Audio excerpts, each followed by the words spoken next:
Last week, may nag-send sa aking bank account at sa aking GCash. Kaya ng Thursday, nagpa-laboratory ako. Complete monthly laboratory nga pala to. Minsan ko lang ito ipagawa kasi medyo pricey siya. Kaya salamat sa mga taong tumulong sa akin para makapagpa-laboratory ako.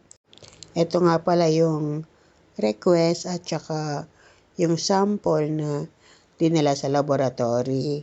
Di bali nagbayad kami ng kulang-kulang 3,000 pesos para sa aking complete monthly lab. Ito yung result ng aking laboratory. May mga pasok sa banga, may ilan din namang hindi. Pero ang mahalaga, na i-adjust ng doktor ang aking mga gamot. Thank you po Lord sa mga taong ginamit nyo para tumulong sa akin. Kayo na po ang bahala mag-bless sa kanila at binibigay ko po sa inyo ang pinakamataas na pasasalamat.